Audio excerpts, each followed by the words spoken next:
What's going on, YouTube? I am Tracie Franklin, Glenfiddich Ambassador for the East, and I am here with the amazing Molly. No, that's not how it works. I'm That is Sniff. how it works. I'm ScotchNSniff. yeah. And we're here today to interview Tracie, who is, like she's already introduced herself as, the Glenfiddich brand ambassador for the East Coast of America. So, as opposed to the Far East or any That other is very East. true. Sorry. So, today we're going to be doing the interview. So, we've already done a McAllen interview. We've done an Edgerton interview. So, today we're going to be doing a Glenfiddich interview.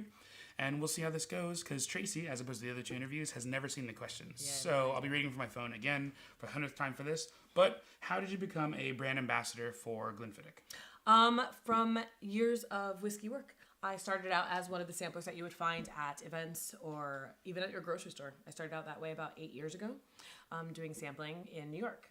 I worked my way up because I really fell in love with the product. Also, I was able to actually understand what I was pouring and to dive deeper into that education. And so people trusted me to run their brands. Moved up a little bit more, started working more as an ambassador or representative within certain markets. I was also traveling a lot, so I was able to try a lot of different whiskeys all over the United States as I was touring as a singer. And when I would come back to the United States, or to New York in particular, I would sit behind a bar and learn from that. I also take a bunch of different classes, work at distilleries, whatever I could do to kind of figure out the world of whiskey and how I fit in it and how I could then share that with other people. So in New York, I started a group with one of my best friends. It was called Whiskey, and our goal was to increase, not Whiskey, but Whiskey. So we were trying to increase diversity in the world of whiskey, just change the face and make sure that everyone knew that they were welcome into the whiskey community. So we did events and tastings that were really fun and approachable for different whiskey companies, but that then people started to see us, and that's kind of how we got drawn apart. With Jennifer Wren, then went to the West Coast, started working as a Glenfiddich ambassador. And I went down south to work with my husband, who got a job with the Buccaneers. So I was in Tampa, Florida, working at a whiskey bar, when the gentleman who is now my boss sat in front of me, and I took him through Glenfiddich and took him through, just talked about whiskey, and he asked for my resume a few weeks later, and the rest is history. That's exciting. I'm here. And by history, you mean now we're here. Now I am here. So I'm guessing you were always a whiskey enthusiast then. I was a whiskey enthusiast for a long time now, and it's something that my favorite thing is watching somebody else's eyes light up who didn't believe that they liked whiskey. Somebody that, because it is the best thing. It is absolutely the best thing. So that's really been my goal, is to make whiskey approachable and exciting and fun. That's fun. That's the way it should be. Why did you choose Glenfiddich? Why not, I don't know, name another brand? Well, I've worked for other brands. So because this was, at this point in my life, this was the best opportunity for me within the whiskey world. I've worked with other brands though as well, and I love all whiskey. All of those. But I really do enjoy and love and appreciate the entire world of whiskey, the entire spectrum, and can appreciate everything that people are putting out. Glenfiddich, being a family-owned company and really caring about the people that work with them, I enjoy working for this company, and I really enjoy selling their products because it's not what I expected at all. Oh, really? Yeah, it's actually exceeded my expectations. Yeah. Interesting. Yeah. If you could change one thing about Glenfiddich or the whiskey industry, what would you change? I would still work on getting all the pretension out. I still think that there are still people who are very adamant about doing specific things with their whiskey. Yes. I mean, I didn't, making old fashions with expensive things. I don't. Who needs those things? I think that is still my one gripe. I think that we don't always make everyone feel welcome. And that's what I'm hoping to help change. Oh man, you have to change that stuff. That's what makes ambassadors. That's true. Question you probably weren't expecting, but what are your thoughts on transparency? I think the transparency is going to come. I think we don't always have consumers that are ready for it. I think that it can be confusing for some consumers, and that's why transparency hasn't been at the forefront of all of the brands.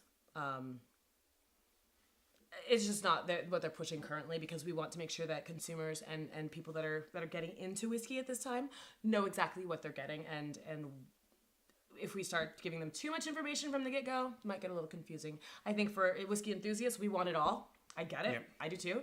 But we also have to consider whether or not that's going to do a disservice to some of the brands. Because some people just want to sip whiskey at home. They're not looking to I just want to dive into this and I want to know what kind of casks we're using. Or even if they do, or people that can take that information and then start to misconstrue it. So say that you bought a barrel of something that is not in that distillery's specific flavor profile. They sold that off for a reason. So if somebody then takes that barrel and starts advertising it as that distillery, you are now kind of diminishing that brand and that their quality and their flavor profile. So that's something that I think that we're all concerned about, but it's coming. It has to. Yes. It's interesting that you say that it has to. Like, it's inevitable. Like, this is going to be a thing. As the education happens, the transparency will come. That's how I feel about it. Yeah. That's fun. That's a good way to put it. Yeah. What's your favorite Glenfiddich? For what? That's the thing is they're Now for you sound different like things. me. Yeah. People are like, what's your favorite whiskey? I'm like, all of my children? Right? Is my favorite one for sitting outside by the pool? My favorite one for is like it summertime? Is it wintertime? Yeah, Like, that what are you in the definitely mood for? Do you changes. want I fruit? will say though that the Glenfiddich 15 it tends to be my go-to. It's a great price point.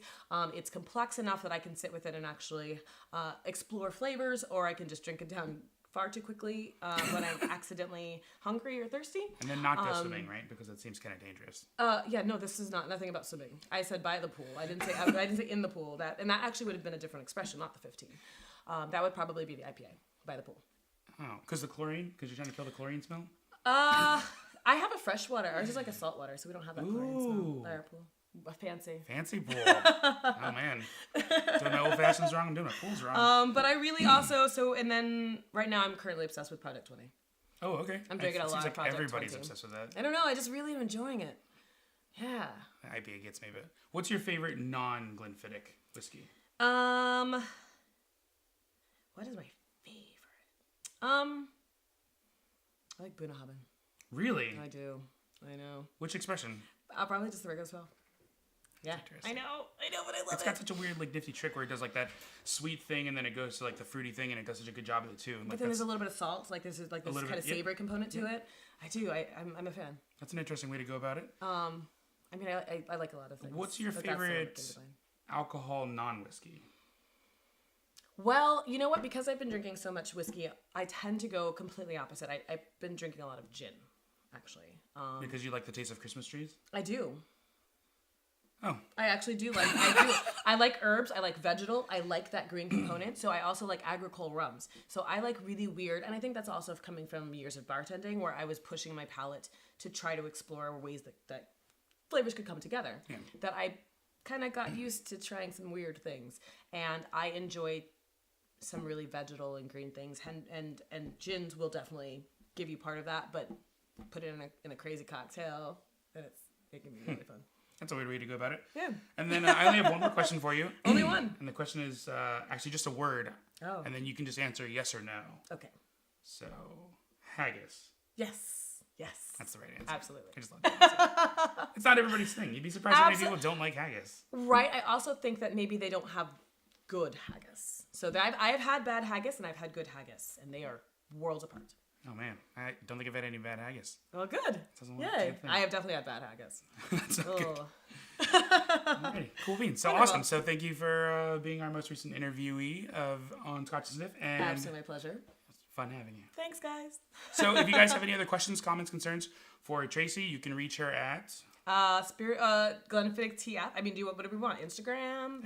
Any all of the above. So Instagram, Twitter, I'm Glenfiddich TF as in Tracie Franklin. I also have a YouTube, Spirited Tracie. I don't really use it much, but maybe there will be some videos popping up there. Who knows? Oh, that could be exciting. Who knows, right? So yeah, so if you guys have any other questions, comments, concerns for Tracie, here you can leave them down below in the comment section. Or you can head on over to her channel, which hopefully will have content soon enough. And that'll be fun, and we'll all go over there and comment. So yeah, so thanks for... My pleasure. Everything. Yeah.